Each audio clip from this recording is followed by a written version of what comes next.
شرور أنفسنا ومن سيئات أعمالنا من يهده الله فلا مضل له ومن يضلله فلا هادي له أشهد أن لا إله إلا الله وحده لا شريك له وأشهد أن سيدنا ومولانا محمدا عبده ورسوله اللهم صل وسلم وبارك عليه وعلى آله وأصحابه والتابعين لهم بإحسان إلى يوم الدين أما بعد فقد قال الله سبحانه وتعالى في كتابه الكريم بعد أعوذ بالله من الشيطان الرجيم والذين جاهدوا فينا لنهدينهم سبلنا وإن الله لمع المحسنين صدق الله العظيم. Alhamdulillah, hadirin jamaah salat subuh yang dimuliakan Allah Subhanahu wa taala. Pertama-tama mari kita bersyukur kepada Allah Subhanahu wa taala dengan mengucapkan alhamdulillahirabbil alamin. Bersolawat kita kepada Rasulullah sallallahu alaihi wasallam dengan mengucapkan Allahumma shalli ala sayyidina Muhammad wa ala ali sayyidina Muhammad. Yang saya hormati Ketua Masjid beserta pengurus yang hadir pada pagi hari ini. Yang saya hormati para alim ulama, tokoh masyarakat, cerdik pandai, orang tua kami yang juga hadir pada pagi yang mulia ini. Yang saya hormati bapak-bapak, ibu-ibu hadirin wal hadirat yang tidak bisa disebutkan namanya satu persatu, yang insya Allah kita yang hadir pada pagi hari ini semua mendapatkan rahmat daripada Allah Subhanahu wa taala. Amin ya rabbal alamin. Hadirin Bapak Ibu jemaah salat subuh yang dimuliakan Allah Subhanahu wa taala. Bersyukur kita pada Allah Subhanahu wa taala, tanpa terasa pada pagi hari ini kita sudah tanpa terasa masuk di hari yang ke-26. 26 hari sudah Ramadan berlalu. Malam nanti insya Allah sudah malam yang ke-27. Bapak Ibu yang dimuliakan Allah Subhanahu wa taala, maka keadaan-keadaan yang tanpa terasa ini adalah pelajaran yang besar daripada Allah Subhanahu wa taala pada kita semua, bahwa berjalannya waktu, hari berganti hari, bulan berganti bulan, tahun berganti tahun, tanpa terasa waktu terus meninggalkan kita. Tanpa terasa Ramadan yang baru saja rasanya baru beberapa hari yang lalu kita masih di awal Ramadan, tahu-tahu sekarang tanpa terasa sudah berada di penghujung Ramadan. Tahu-tahu Ramadan meninggalkan kita. Tahu-tahu sudah Idul Fitri. Tahu-tahu sudah Idul Adha.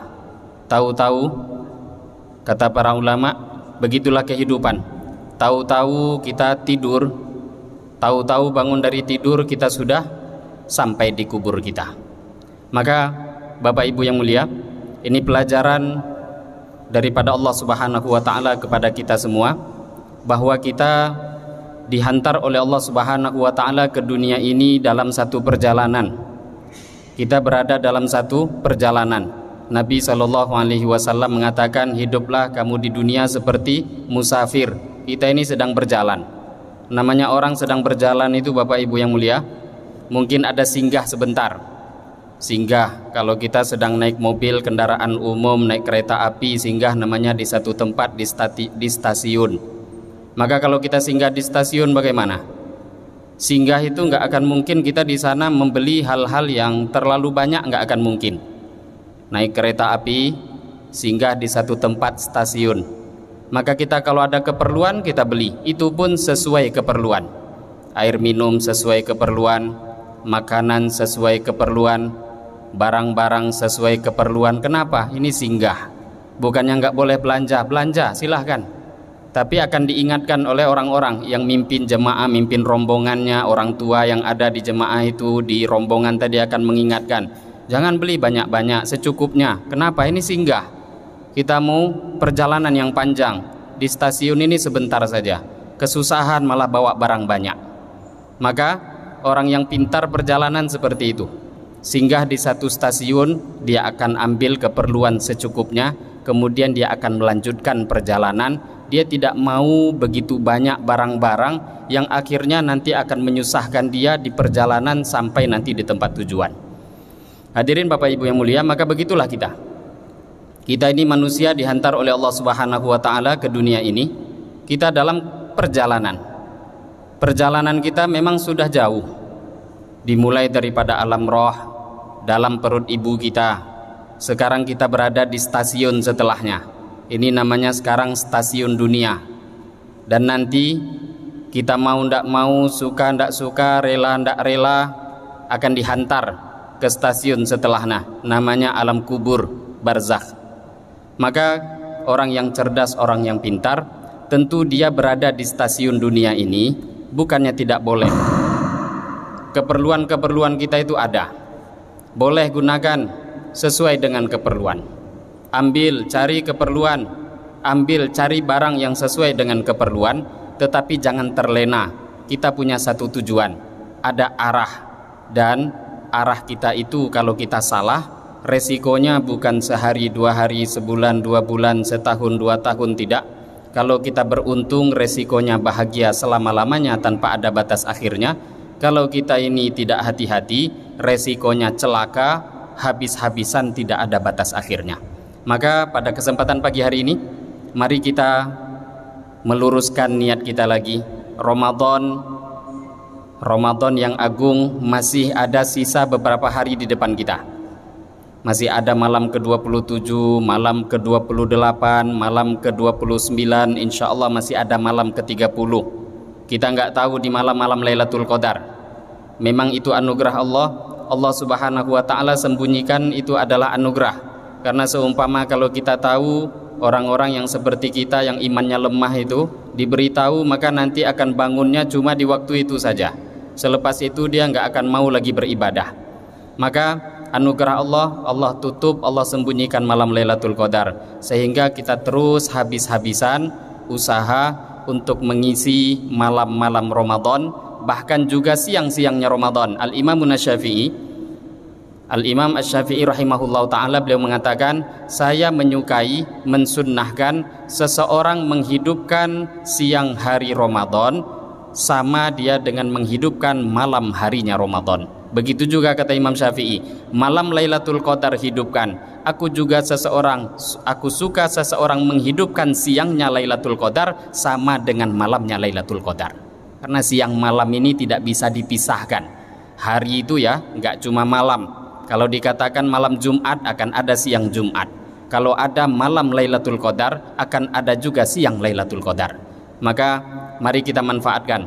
Siang kita usahakan sungguh-sungguh mengisi dengan amal-amal yang banyak. Begitu juga malam harinya kita juga sungguh-sungguh untuk mengisi amal yang banyak. Satu harapan, ketika kita berjumpa dengan Allah, kita bisa membanggakan diri kita, bisa untuk membuat ridhonya Allah Subhanahu wa ta'ala kepada kita semua. Amin ya rabbal alamin. Bapak Ibu jemaah salat subuh yang mulia, pada kesempatan subuh kali ini kita akan melanjutkan mendengarkan beberapa hadis, riwayat, athar dari Nabi, sahabat, tabi'in, tabi'ut tabi'in yang berkenaan dengan hal-hal yang seputar kematian dan keadaan yang terjadi setelah kematian. Jadi kematian dan kondisi setelah kematian. Tapi bukan pembahasan yang terlalu jauh, enggak sampai mahsyar, sirat, surga, neraka, enggak. Cuma kematian dan kubur, alam barzah, seputar itu. Kita sudah mendengarkan beberapa hadis, maka kita akan lanjutkan di kesempatan kali ini mendengarkan beberapa riwayat-riwayat yang berkaitan dari kitab Bushrul Kaib Biliqail Habib, kabar gembira untuk orang yang berduka. Al-Kaib, orang yang sedih itu janganlah terlalu sedih. Ini kabar gembira buat kalian, kata Imam As-Suyuti memberikan nama kitab ini. Kabar gembira untuk orang-orang yang bersedih bahwa mereka akan berjumpa dengan kekasih mereka. Wa akhraja Ibnu Abi Hatim an Zaid bin Aslam. Ibnu Abi Hatim telah meriwayatkan an Zaid bin Aslam daripada Zaid ibnu Aslam. Qala, Zaid ibnu Aslam telah berkata, yu'ta akan didatangkan malaikat. Yu'ta akan didatangkan al-mu'minu pada orang mukmin. Yang didatangkan itu malaikat. Ingdal mauti ketika kematiannya. Fayuqalu, maka akan dikatakan lahu kepada orang mukmin yang hendak meninggal dunia tadi, malaikat yang dihantar tadi mengatakan, la takhaf mimma anta qadim. La takhaf, janganlah engkau takut, mimma anta qadimun alaih, kepada hal yang engkau akan menghadapinya. Malaikat itu ketika orang iman, syaratnya tadi ahli agama, orang taat pada Allah, mau mengamalkan agama, orang beriman, maka nanti malaikat akan beritahu, gak usah takut, yang ke depan yang mau kamu hadapi itu jangan kamu khawatirkan. Ini kita ulang sedikit ayat ini, hadis ini untuk menerangkan ayat innalladzina qalu rabbunallah tsumastaqamu tatanazzalu alaihimul malaikah alla takhafu wa la tahzanu. Ini riwayat yang setelahnya. Jadi orang yang beriman pada Allah kemudian istiqomah, malaikat akan turun pada mereka. Malaikat mengatakan, kamu jangan takut, kamu jangan bersedih. Nah, ini ayatnya akan berbicara secara umum. Maka para ulama mengatakan, sahabat tabi'in dalam beberapa riwayat menyampaikan, kondisi malaikat menyampaikan hal seperti itu ketika seorang beriman hendak meninggal dunia. Belum lagi meninggal, mau meninggal tuh didatangi malaikat dulu. Malaikat ngobrol sama dia. Maka malaikat beritahu, jangan takut, karena kamu kan punya dua kekhawatiran, dua ketakutan. Setiap kita begitu, manusia. Pertama yang dia khawatirkan tuh yang ke depan, masa depan. Kira-kira di kubur bagaimana saya nanti, kira-kira di mahsyar, di sirat, kira-kira nanti di timbangan amal, di mizan, surga atau neraka. Itu masa depan. Ini yang harus kita perbaiki, pemahaman masa depan kita tuh jangan terlalu pendek. Kita ini diberikan oleh Allah anugerah yang besar, maka jangan kita batasi dengan hal-hal kecil. Sekarang itu kita memikirkan masa depan itu, Bapak Ibu yang mulia, terlalu pendek. Kamu kalau ndak sekolah mau jadi apa masa depan kamu? Itu masa depan 20 tahun. Perlu apa ndak? Lah kalau yang 20 tahun perlu, masa 1000 tahun ndak perlu? Masa yang 20.000 tahun ndak perlu? Masa depan kita itu bukan 1 juta tahun, bukan 1 miliar tahun, tapi masa depan kita selama lamanya, ndak ada batas akhirnya. Al-Imam Al-Ghazali beliau sampai memberi satu perumpamaan. Kata Al-Imam Al-Ghazali, kalau seumpama seluruh dunia ini dipenuhi dengan biji-bijian. Namanya biji-bijian itu kan kecil. Biasanya makanan burung, ayam itu biji-bijian. Seumpama seluruh dunia ini dipenuhi dengan biji-bijian. Kemudian ada 1 ekor burung, tidak usah 2, 1 ekor burung disuruh memindahkan biji-bijian dari bumi, dari dunia ini, dari tempat itu ke tempat lain. Entah kemana tempat kalau ada. Satu persatu, 1 dipindahkan 1 hari, 1 dipindahkan 1 hari. Kira-kira itu berapa ratus tahun selesainya itu, Bapak Ibu yang mulia? Terbayang oleh kita kalau burung memindahkan biji-bijian sepenuh dunia 1 biji 1 hari.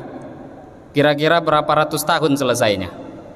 Entah 100 tahun, entah 1 juta tahun, yang penting akan selesai juga. Tapi kita ini manusia, kalau sudah sampai di akhirat itu nggak ada batas akhirnya, ujungnya tuh nggak ada. Lah ini resiko masa depan yang mau kita pikirkan tuh seperti itu. Kok bisa manusia itu dalam kondisi tidak mau memikirkan akhirat mereka?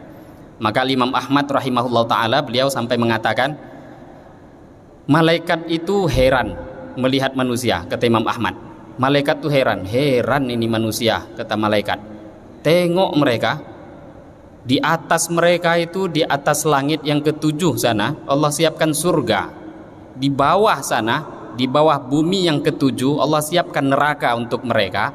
Tapi mereka duduk, kumpul, ngobrol, sama sekali nggak cerita surga, sama sekali nggak cerita neraka. Heran ini manusia. Jadi malaikat itu dari zaman-zaman dulu memang mulai salut-salut nengok manusia itu. Malaikat itu yang paling salut, takjub. Memanglah manusia ini begitu panjang urusan tapi nggak mau mikir. Bapak Ibu yang mulia, kita coba bayangkan sekarang kalau ada orang istrinya mati, anaknya mati, keluarganya mati semua, tetangganya mati, musibah bertubi-tubi. Tapi ketika kita jumpa, sama sekali dia tidak mikir, tidak ada kayak macam kesan, tidak ada macam urusan. Ini kira-kira kita anggap orang ini sehat atau enggak?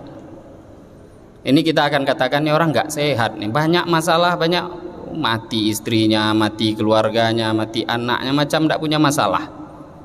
Lah, orang yang seperti itu kita bisa katakan ini orang nggak sehat. Manusia seperti itu, malaikat heran. Manusia ini masalahnya terlalu banyak sebenarnya. Tapi kok sekarang manusia tuh macam tidak punya masalah. Mikir pun nggak mau, maka malaikat pun akan mengatakan heran. Ini mengherankan manusia. Banyak urusan yang dihadapi dan semua luar biasa, tapi sedikit pun mereka tidak mau memikirkannya. Maka masa depan, ini paling penting. Masa depan kamu, kata malaikat ketika orang ini mau mati, jangan takut. Kenapa jangan takut? Karena kami akan membantu kalian nanti dalam perjalanan selepas kematian. Maka ketika malaikat tadi mengatakan jangan takut, la takhaf fayadhhab khaufahu, maka akhirnya hilanglah ketakutannya. Yang ngasih tahu siapa? Kekasih Allah, malaikat. Nggak sembarangan yang ngasih tahu. Kita sekarang kan Bapak Ibu kalau kenal dengan Pak Gubernur, kira-kira gimana? Ada orang susah, selepas itu dipanggil sama gubernur, hei sini. Kata gubernur, kamu jangan susah. Kalau ada apa-apa, saya tolong kamu nanti. Kira-kira hilang tidak susahnya orang nih? Nggak usah lah gubernur, lurah aja datang manggil dia sudah hilang susahnya. Lurah manggil dia, ada urusan kamu apa-apa datang ke rumah ya. Maka langsung orang tuh hilang kesusahannya. Sampai rumah ditanya istri, kenapa bang? Iya tadi jumpa Pak Lurah. Pak Lurah kasih tahu kalau ada masalah nanti datang ke rumah saya akan bantu. Lah sekarang yang akan membantu itu malaikat. Malaikat itu makhluk yang dicintai Allah. La ya'sunallaha ma amarahum wa yaf'aluna ma yu'marun. Malaikat itu nggak pernah maksiat seumur hidup. Apa yang Allah perintahkan itu langsung dikerjakan. Itu malaikat. Hilang langsung kesusahan. Kemudian malaikat mengatakan wala tahzan 'alad dunya, jangan kamu sedih 'alad dunya, atas dunia yang kamu tinggalkan. Wala ala ahliha, dan jangan pula sedih atas orang-orang yang kamu tinggalkan di dunia. Wa absyir, bergembiralah bil jannati, dengan surga. Nah sekarang kata malaikat yang kedua, yang di dunia kan kamu tinggalkan, entah rumah, entah keluarga. Dalam riwayat lain sebelumnya kita sudah dengar kata malaikat, fa inna nastakhlifakum fi dzalika kullihi. Ini kata malaikat, urusan di dunia, kamu punya anak, punya istri, punya rumah, punya urusan. Jangankan urusan, kata malaikat, hutang kamu ada juga, itu nanti kami yang bantu menyelesaikan. Fa inna nastakhlifakum fi dzalika kullihi, semua urusan itu akan kami urus nanti di belakang. Maka bagaimana? Fayadhhaba khaufuhu, akhirnya hilanglah kesedihan dan kesusahan si mayit yang mau meninggal dunia tadi, orang beriman yang mau meninggal dunia. Lah kalau sudah hilang, nggak susah lah. Belum lagi meninggal dunia, maka orang beriman itu akan tersenyum. Setelah tersenyum baru dicabut nyawanya oleh malaikat. Dua kesusahan, masa depan selesai, masa belakang juga selesai. Yang ditinggalkan selesai, yang ke depan pun tidak ada yang dikhawatirkan. Kemudian apa ada lagi juga masalah selain itu? Berarti tidak ada masalah. Wala tahzan 'alad dunya, jangan engkau sedih, kata malaikat, 'alad dunya, atas dunia yang engkau tinggalkan. Fayamutu, akhirnya orang iman itu meninggal dunia. Wa qad aqarallahu 'ainahu wa qad aqarra, dan sungguh Allah telah menggembirakan 'ainahu, matanya.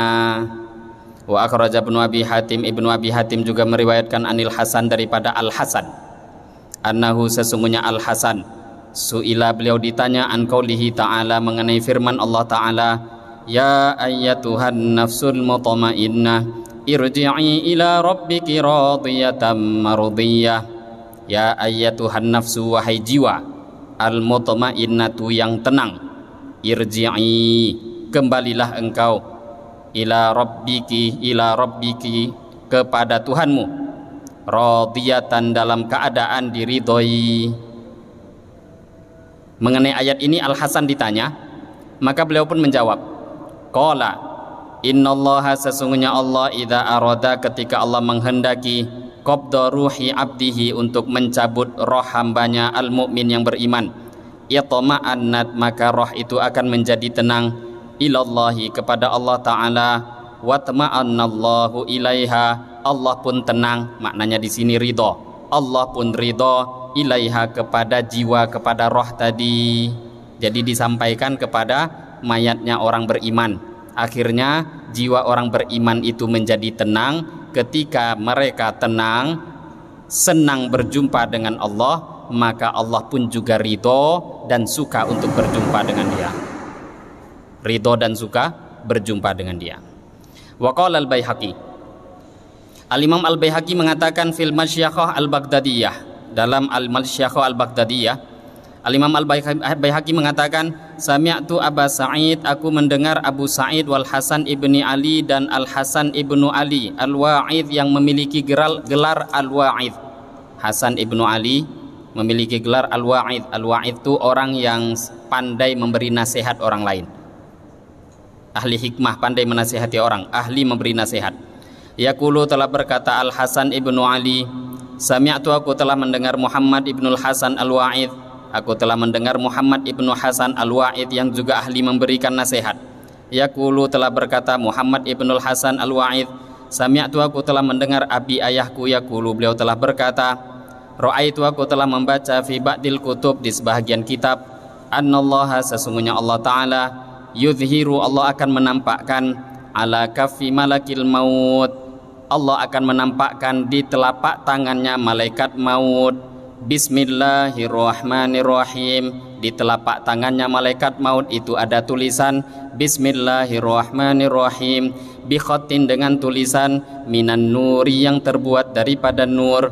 Tsumma ya'muruhu, kemudian Allah akan memerintahkan malaikat maut tadi, ayyabsuta, untuk membentangkan kafaihi, kedua tangannya, lil arif, kepada orang yang kenal pada Allah. Orang yang kenal pada Allah ya orang yang mau nyembah Allah.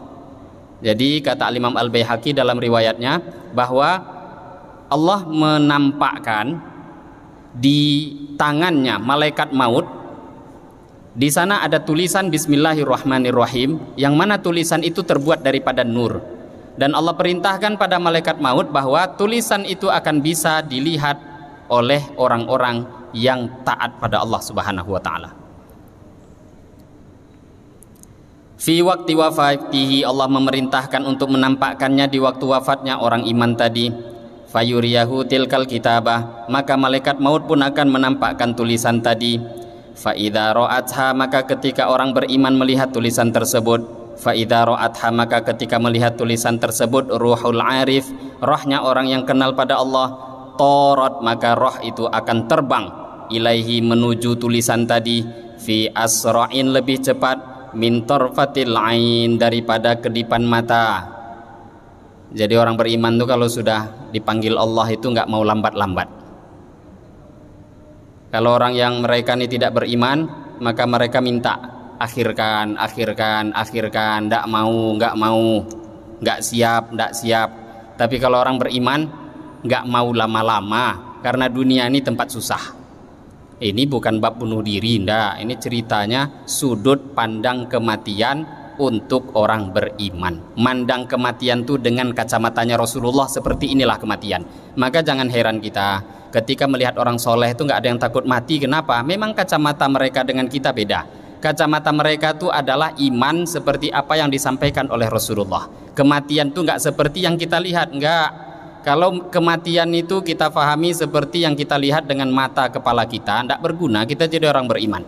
Apa gunanya jadi orang beriman? Nengok kubur semacam itu, nggak berguna kita menjadi orang beriman. Kita beriman itu menjadi orang Islam karena kita percaya dengan apa yang Nabi sampaikan. Kubur itu kalau nggak jadi surga, maka akan jadi liang neraka. Untuk orang beriman akan jadi surga, untuk orang tidak beriman akan jadi liang neraka. Itu kata Nabi, walaupun mata kita tidak melihatnya. Wa fil Firdaus, dan dalam Al-Firdaus, an Ibni Abbas, diriwayatkan daripada sahabat Ibnu Abbas marfu'an, secara marfu', beliau mengatakan dari Rasulullah, idza amarallah, ketika Allah memerintahkan, malakal maut, Allah memerintahkan malaikat maut biqabdi arwahiman, untuk mencabut arwahnya orang istaujaban nar, yang orang tadi diwajibkan masuk neraka, min mudhnibi ummati, daripada pendosa di kalangan umatku. Jadi ketika Allah memerintahkan malaikat maut, orang itu kan walaupun Islam kan tidak semuanya soleh-soleh sempurna, ndak. Bahkan tilka auratnal kitabal ladzina istafaina min ibadina, kata Allah, Al-Quran ini aku wariskan kepada hamba-hamba pilihanku, istafaina min ibadina. Jadi Al-Quran ini, kata Allah, aku berikan, aku wariskan pada hamba-hamba pilihan. Tapi hamba pilihan itu ternyata levelnya 3. Faminhum zalimun li nafsi, wa minhum muqtasid, wa minhum sabiqun bil khairati biidznillah. Ada 3 rupanya. Yang pertama, zalimun li nafsi. Hamba pilihan itu ada juga yang zalim ternyata. Kadang dia ini sedikit-sedikit ada maksiat, kadang dia ini lupa pada Allah, kadang dia ini ada juga buat salahnya, zolim. Faminhum muqtasid, level yang kedua sedangan, kebaikannya lebih banyak daripada keburukannya. Kemudian yang ketiga, wa minhum sabiqum bil khairati biidznillah, ada yang betul-betul melaju mengarah kepada kebaikan dengan izin Allah. Ini para nabi, para rasul, wali Allah, para sahabat. Jadi 3 level ini semuanya Allah katakan ini adalah hamba-hamba pilihan Allah. Maka dalam riwayat yang kita dengarkan tadi bahwa Allah memerintahkan kepada malaikat maut ketika mencabut para pendosa di kalangan umat ini. Jadi masih umatnya Nabi, orang Islam, tapi kadang terjatuh dalam dosa. Maka apa perintah Allah? Qala, Allah perintahkan kepada malaikat maut, basyirhum bil jannah ba'dang tiqami kadza wa kadza ala qadri ma ya'malun yahbisuna finnar fallahu subhanahu arhamur rahimin. Kata Allah, hai malaikat, kan dia ini mau diazab nanti karena salahnya banyak, tapi jangan lupa selepas diazab dalam masa seperti ini entah 100 juta tahun, jangan lupa kasih kabar gembira juga nanti dia masuk surga, kata Allah. Fallahu subhanahu wa ta'ala arhamur rahimin. Allah itu adalah zat yang maha pengasih lagi maha penyayang. Jadi maknanya tetap mau dicabut nyawanya pendosa tapi ada iman, itu pun juga dapat kabar gembira juga dari Allah ketika matinya. Lah sekarang apa ruginya kalau sudah jadi orang iman? Maka di awal-awal kitab ini kita sudah dengarkan bahwa Abu Darda, Sayyidina Abu Darda radhiyallahu taala anhu ditanya, apa kabar yang paling menggembirakan engkau? Maka kata beliau, kabar yang paling bergembira itu kalau aku dengar orang Islam mati. Nah, kalau kita ini dengarkan perkataan begitu, weh gawat ini. Masa dengar orang Islam mati senang? Iya. Sudut pandang kita itu tidak sama sama sahabat. Sahabat itu kalau ada dengar orang kok mati Islam, oh ini ahli surga, nggak akan nanti masuk neraka selama-lamanya. Kok singgah di neraka sebentar itu, ujung-ujungnya juga surga. Ketika ada jaminan surga, apa ruginya lagi? Maka beliau tuh katakan, kok ada orang mampu menjaga agama, mampu menjaga Islam sampai mati, itu namanya wali Allah. Lah sekarang kita yang hidup nih siapa yang jamin? Kita Islam, kita taat, kita baca Quran, kita soleh, tapi kan gak ada yang jamin bisa mati dalam keadaan Islam. Maka selalu usaha, selalu berdoa, sehingga seperti keadaan apapun, wala tamutunna illa wa antum muslimun. Mati, jangan mati, kata Allah, kecuali jadi orang Islam. Karena dengan cara itu baru kita akan bisa nanti betul-betul bisa masuk, dapat tiket masuk ke dalam surganya Allah Subhanahu wa taala. Dzikru mulaqatil arwah lil mayyit idza kharajat ruhuhu wajtima'uhum bihi wa su'aluhum anhu. Bab tentang menceritakan mulaqatul arwah. Arwah itu akan saling berjumpa nanti di sana. Idza kharajat ruhuhu, ketika rohnya arwah-arwah tadi keluar daripada badan mereka. Wajtima'uhum, dan para arwah pun juga akan berkumpul. Wasu'aluhum anhu, dan para arwah yang lebih dulu meninggal akan bertanya anhu kepada orang yang baru meninggal dunia. Ini akan kita dengarkan bagaimana kok bisa, ya. Riwayatnya seperti apa? Akhraja telah meriwayatkan At-Tabarani, Imam Tabarani fil Awsat dalam kitab Al-Awsat.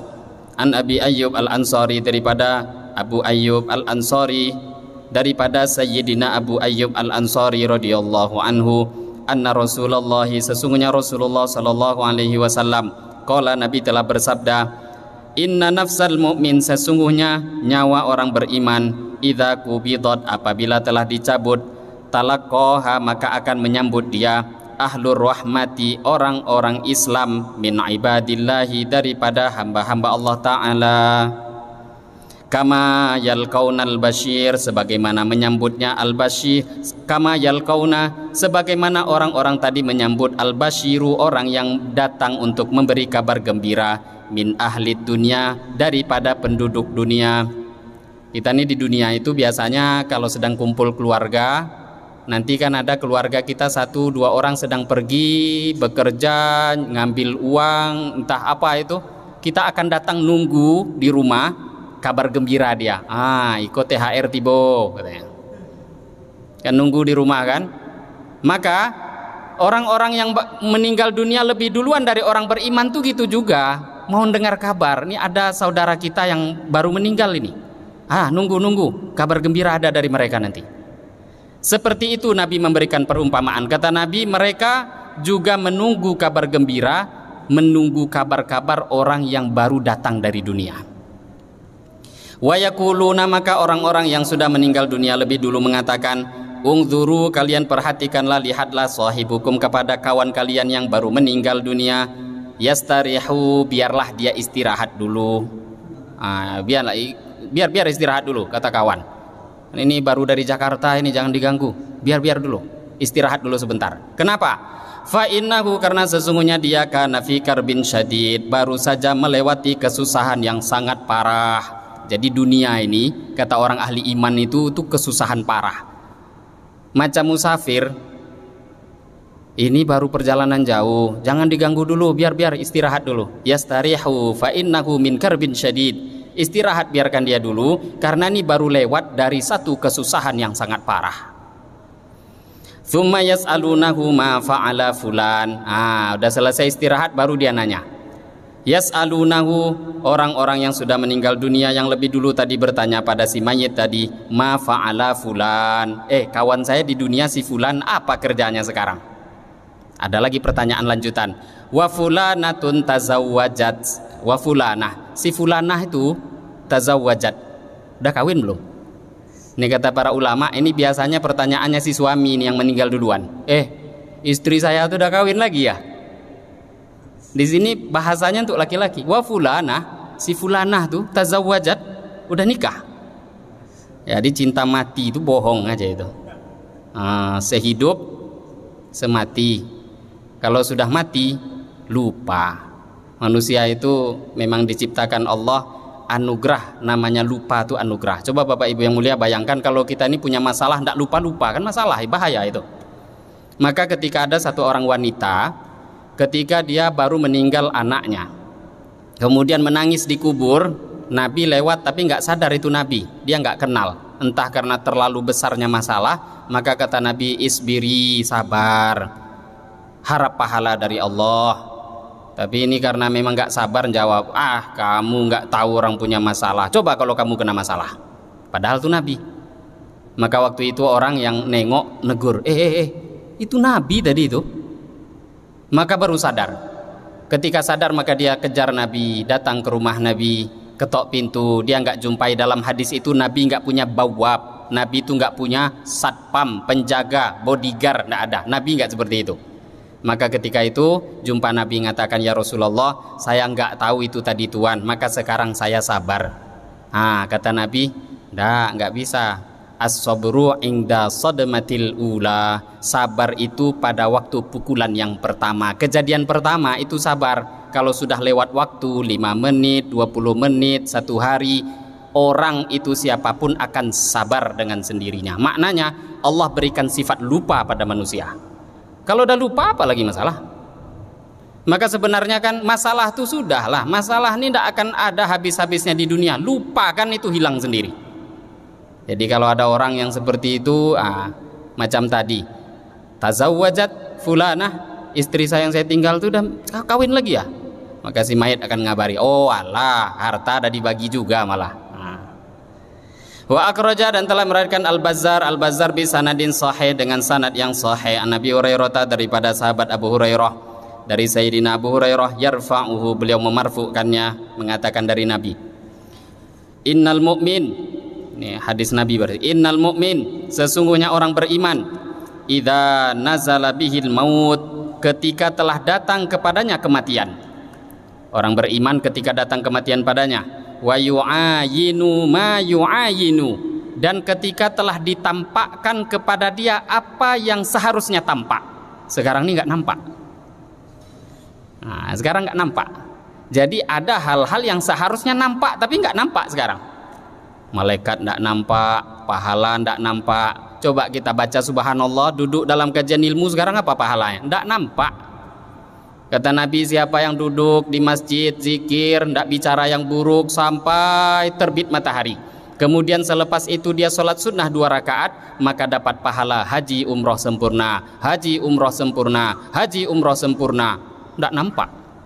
Mana dia pahalanya? Kalau nampak, ndak iman lagi namanya itu. Iman itu percaya dengan yang tidak tampak. Kalau tampak, ndak berguna lagi iman. Maka kata Nabi, orang beriman ketika mereka dicabut nyawanya, ketika kematian datang, maka hal-hal yang awalnya nggak tampak itu jadi tampak, ditampakkanlah semuanya. Yawaddu, maka ketika dah tampak, pahala nampak, surga nampak, kebahagiaan nampak, semua yang katanya diceritakan oleh orang tua kita, ulama kita, ustadz-ustadz kita, buya-buya kita di masjid, tampak kironyo, ndak dongeng itu rupanya, betul nampak. Maka yawaddu, maka nyawa itu pun ingin, lau kharajat, seumpama keluar ruhuhu, rohnya langsung ingin cepat-cepat keluar, ndak mau lama-lama. Wallahu yuhibbu liqa'ahu, karena dia ini cepat-cepat ingin keluar. Wallahu yuhibbu liqa'ahu, Allah pun juga suka untuk berjumpa dengan dia. Wa innal mu'min, dan sesungguhnya orang beriman, tas'adu, akan naik ruhuhu, rohnya dia, ila sama'i, ke langit. Fata'tihi arwahul mu'minin, kemudian selepas itu akan menyambut, mendatangi dia arwahul mu'minin, arwahnya orang-orang beriman yang sudah lebih dulu meninggal.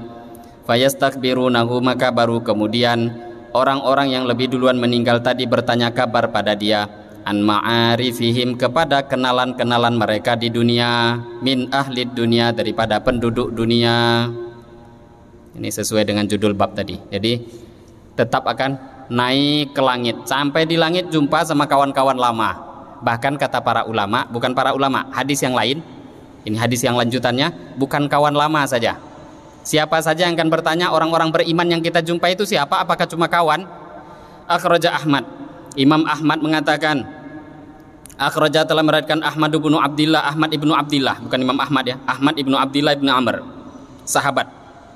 Qala, telah bersabda Rasulullah sallallahu alaihi wasallam, Nabi telah bersabda, inna ruhai al-mu'minain, sesungguhnya 2 rohnya orang beriman, layal taqiyan, sungguh mereka nanti berduanya akan berjumpa, nanti berjumpa setelah kematian. Masirata yaumin, walaupun jaraknya itu perjalanan 1 hari. Wa maro'a, padahal belum pernah mereka melihat ahaduhuma, salah satu daripada mereka, sahibahu, kepada yang lain, qottu, sama sekali, qottu, sama sekali. Jadi kata Nabi, sungguh 2 arwahnya orang beriman itu akan saling berjumpa nanti di sana, walaupun dulu di dunia belum pernah ketemu, nggak kenal, nggak pernah jumpa, tapi entah kenapa tahu-tahu di sana akrab semua. Kenapa? Innamal mu'minuna ikhwah, memang persaudaraan yang sebenarnya, saudara kita yang betul-betul saudara itu adalah orang yang diberikan iman oleh Allah. Kalau yang lain, entah saudara kandung pun belum tentu, kalau mereka tidak beriman, tidak akan jumpa kita nanti di akhirat. Jadi roh-roh itu akan saling berjumpa walaupun di dunia tidak saling kenal. Akhraja Ibnu Abi Dunya meriwayatkan an Ibni Abi Labibah, daripada Ibnu Labibah. Qala, telah berkata Ibnu Labibah, lamma mata Bishr bin Bara ibni Magrur, ini satu orang sahabat. Ibnu Labibah bercerita, lamma mata Bishr ibnul Barra, ketika meninggal dunia Bishr ibnul Barra bin Maghrur, satu orang sahabat, Bishr bin Barra bin Maghrur. Wajadat, maka terasa alaihi, atas kematian Barra tadi, ummuhu, ibunya meninggal. Barra ibunya tuh agak terasa susah, terasa sedihnya. Wajdan syadidan, dengan perasaan sedih yang sangat. Faqalat, maka berkatalah ibunya Barra bin Bishr bin Barra tadi, ibunya Bishr bin Barra tadi mengatakan, ya Rasulullah, dia datang pada Nabi kemudian mengatakan, ya Rasulullah, la yazalul halik, tidak henti-hentinya al-halik, orang yang hancur. Yang dimaksud sini al-halik itu orang yang mati. Ya Rasulullah, tidak henti-hentinya, terus-menerus ada saja orang yang mati, yahliku, yang dia meninggal dunia, min Bani Salamata, daripada kabilah Bani Salamah. Ya Rasulullah, banyak sudah orang yang meninggal dunia dari kalangan Bani Salamah, dari sukunya beliau. Ini sudah banyak. Terus semenjak kematian anak saya, ya tetap banyak juga yang meninggal selepas itu. Fahal tata'araful mauta, apakah orang yang sudah mati tata'araf, apakah mereka saling kenal? Jumpa ndak, kenal ndak nanti di sana? Fa ursila ila Bishrinis salam, kalau memang iya, maka nanti aku akan mengirimkan salam lewat orang yang baru meninggal kepada anakku yang namanya Bishr tadi. Ya Rasulullah, banyak orang yang meninggal setelah kejadian anak saya meninggal itu. Kira-kira orang mati itu kenal nggak satu sama lain di sana? Kalau memang iya, saya mau kirim salam lewat orang yang baru meninggal. Nyambung tak kira-kira ini dengan kondisi kita? Wah, gilo ang mah. Memang bukan gilo, kita yang gila, kita yang nggak tahu. Begitulah kondisi. Maka apa kata Nabi? Qala, maka bersabda Rasulullah sallallahu alaihi wasallam, na'am, iya, iya, orang yang Islam itu kenal kok sama satu sama lain. Walladzi nafsi biyadihi, demi zat yang jiwaku berada dalam kekuasaannya, innahum, sesungguhnya orang-orang yang meninggal dunia, orang Islam, la yata'arafun, mereka akan saling kenal, kama yata'arafut thayyir, sebagaimana saling berkenalannya burung-burung, fi ru'usis syajari, di dahan-dahan pohon. Kira-kira burung pipit itu perlu kenalan satu sama lain mau kumpul? Zianamo, burung pipit Amerika dengan burung pipit Indonesia sama itu, Pak. Nggak ada beda bahasanya. Nggak perlu kenalan, duduk ngobrol, tahu-tahu sudah saling kenal. Ini yang nyampaikan Nabi. Kata Nabi, arwahnya orang beriman itu saling kenal sebagaimana burung-burung bertengger di dahan-dahan pohon. Nah, kalau saling kenal maka bagaimana? Wakana, kemudian akhirnya selepas itu, la yahliku halikun min Bani Salamah, tidaklah meninggal satu orang pun daripada Bani Salamah, illa ja'athu ummu Bishrin, kecuali ibunya tadi, ibu Bishr tadi datang kepada orang yang mau meninggal tadi. Nah, setiap kali ada orang sakit keras, nampak mau meninggal, didatanginya.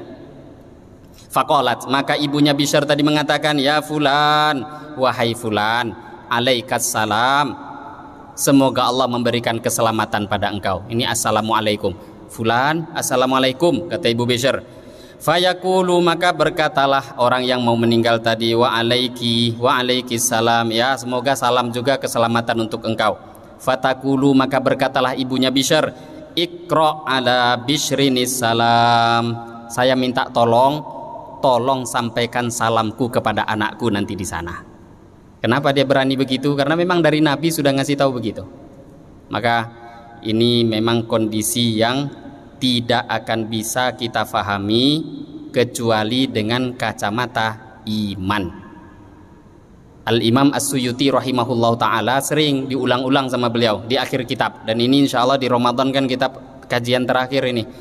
Kata Al-Imam As-Suyuti, di akhirat itu, di alam barzah, laha sya'nun akhar laisa kasya'nina fi hadhid dunya. Keadaannya tuh memang beda kok. Keadaan di kubur dengan dunia tuh nggak bisa dikiaskan. Contohnya tuh nggak ada. Terus mau dikasih contoh apa? Paling contoh tuh yang mirip-mirip sedikit tapi nggak sempurna.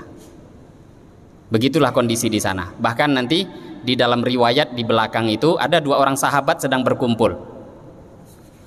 Satu orang sahabat yaitu Abu Darda dengan, kalau tidak salah, Abu Darda dengan Abdullah bin Salam kumpul.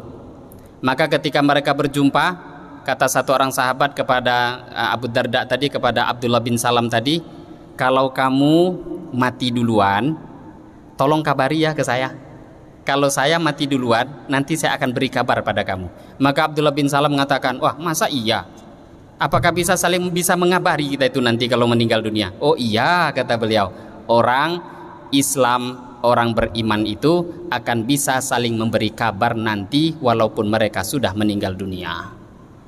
Jadi hal-hal yang seperti ini akhirnya dengan mendengarkan hadis-hadis Nabi, riwayat-riwayat daripada Rasulullah Sallallahu Alaihi Wasallam, seharusnya sudut pandang kita tuh berubah. Apa gunanya kita takut mati coba? Memang kalau takut mati terus umur tambah panjang? Atau cinta mati? Bahaya. Kalau cinta mati bertambah cepat mati. Ndak. Idza jaa ajaluhum la yastakhiruna sa'ah wa la yastaqdimun. Mati itu sudah ada aturan dari Allah. Kalau sudah waktunya, ndak bisa maju sedetik pun, ndak bisa mundur sedetik pun. Maka ulama selalu beritahu pada kita bahwa kematian dengan cinta mati maknanya bukan cari mati dengan cara-cara yang orang-orang ndak faham itu tuh, entahlah itu kajian mana saya nggak tahu itu. Itu cari mati yang cara sudut pandang orang-orang ndak beres. Kita tuh bukan cari mati, jangan takut mati. Kalau sudah takut mati, menunjukkan berarti kita itu kurang dalam segi persiapan amal. Maka siapkan diri. Ini Ramadan masih ada. Maka kita selalu ingat-ingat bahwa Ramadan ini bulan mahal.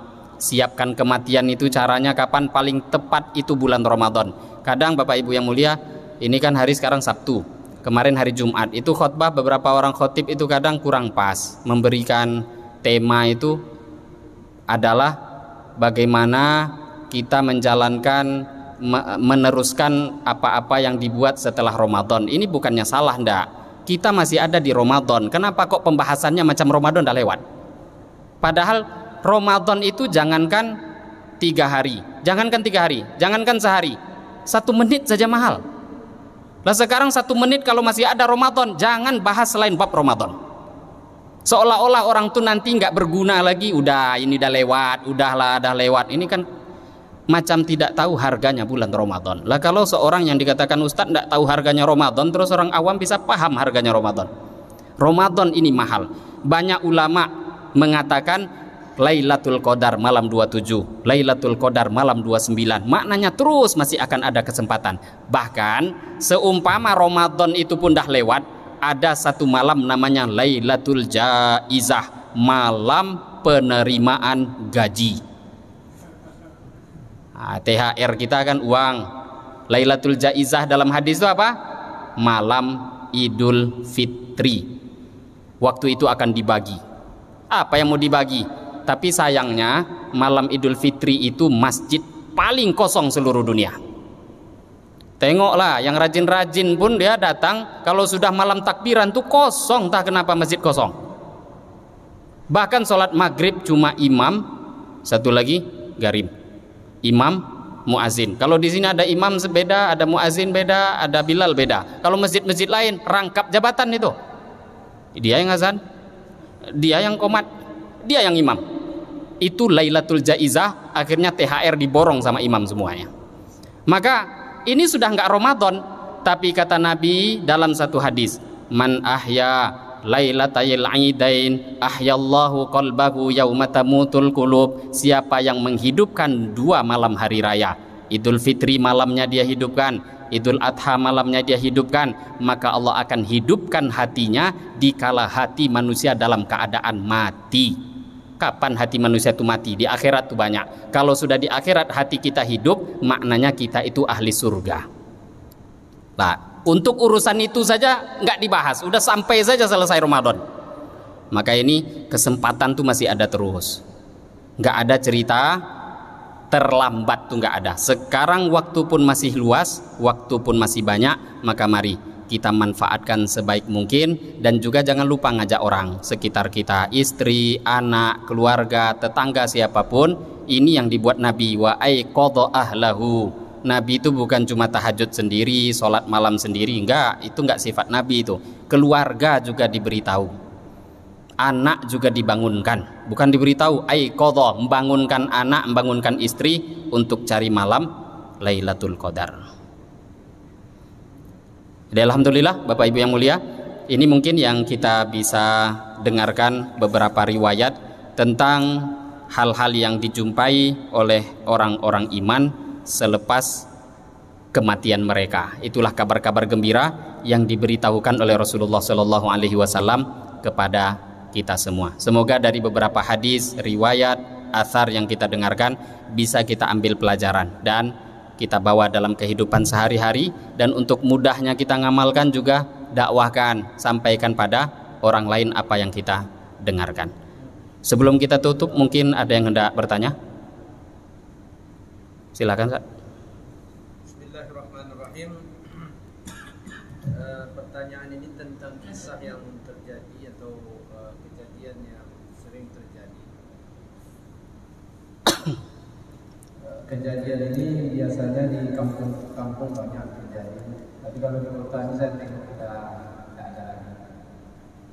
Kalau di kampung kami biasanya ketika sudah berada di pemakaman itu, ketika orang masih ramai, itu ada petugas khusus yang menyampaikan talqin.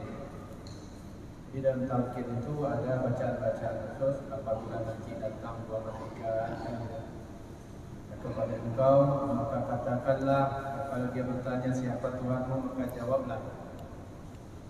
Ini yang terjadi di kampung-kampung masih banyak dilakukan. Oleh sebagian orang, hal itu dianggap sesuatu yang tidak boleh. Tapi ketika saya sudah mendengar kajian ini tadi, ketika sudah kita mendengar kajian ini, ya tersingkap bahwa hubungan antara yang hidup dengan yang mati itu masih ada kan. Jadi ingin penjelasan lebih dalam tentang perkara yang dibuat oleh orang kampung kita seperti yang tadi itu namanya talqin. Ya. Jadi talqin mayit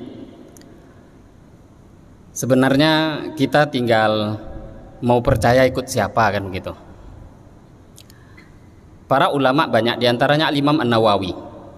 Memang derajat hadis talqin itu ada beberapa yang dhaif, tapi setelah dikumpulkan beberapa riwayat, Al-Imam An-Nawawi bahkan ulama-ulama lainnya mengatakan, maka derajat hadis itu pun naik menjadi hadis hasan. Hasan ini bisa dijadikan hujjah. Nah sayangnya, dan kita pun kan tahu bahwa untuk urusan penilaian hadis itu ya begitulah dari dulu. Hadis ini setiap ulama tuh punya manhaj, punya metode. Imam Bukhari punya manhaj tersendiri dalam menilai hadis. Sahih menurut Bukhari bagaimana? Imam Muslim punya metode lagi yang lain. Kemudian Imam Tirmidzi punya metode lain. Maka akhirnya karena punya metode yang berbeda, terkadang hadis yang dianggap sahih hasan oleh Imam Tirmidzi itu belum tentu sahih ataupun hasan oleh imam lainnya. Bahkan jangankan sekelas orang-orang zaman sekarang yang katanya pandai-pandai untuk menilai hadis, entah yon tindak kan kita tidak tahu tuh. Kalau mau coba ya terserah dia aja kan.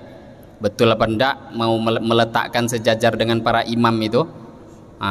Jangankan mereka yang ada zaman sekarang, Imam Bukhari itu manhaj, metode beliau tuh kalau diukur dengan metode Imam Nasai itu lebih ketat Imam Nasai.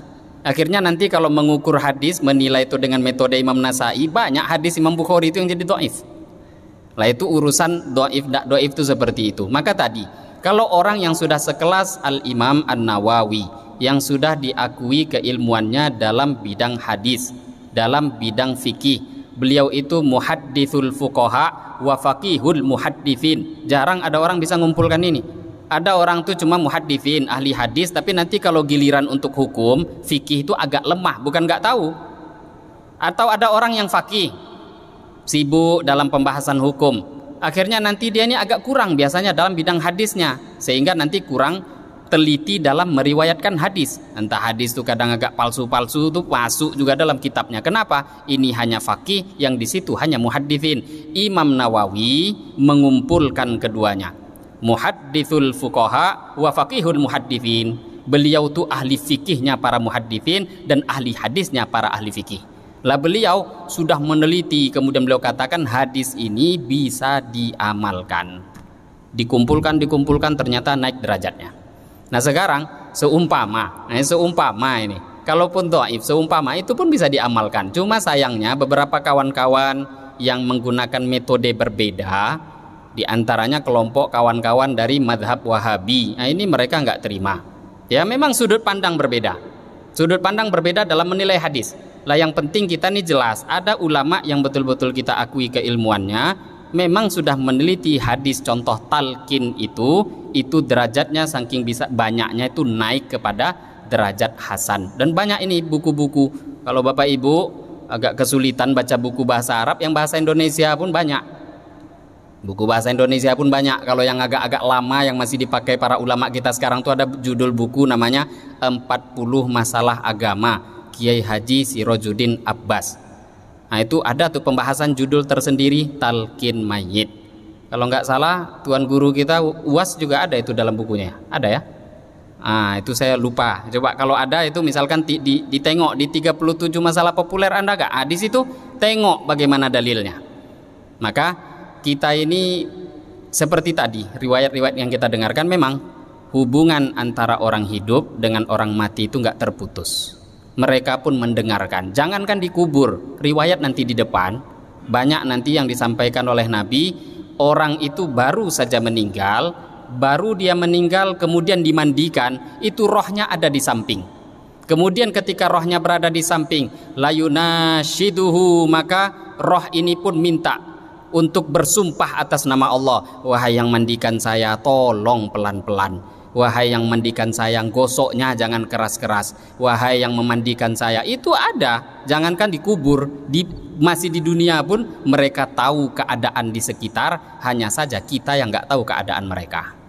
Lah ini semua kacamata iman. Nggak bisa kita lihat dengan kacamata mata yang ada di kepala kita sekarang ini. Nggak bisa dipercaya. Kalau kita mau selamat, pakai kacamatanya Rasulullah Shallallahu Alaihi Wasallam. Ya semoga bisa memberikan jawaban dari pertanyaan tadi. Ada yang tidak bertanya lagi? Ya, silakan.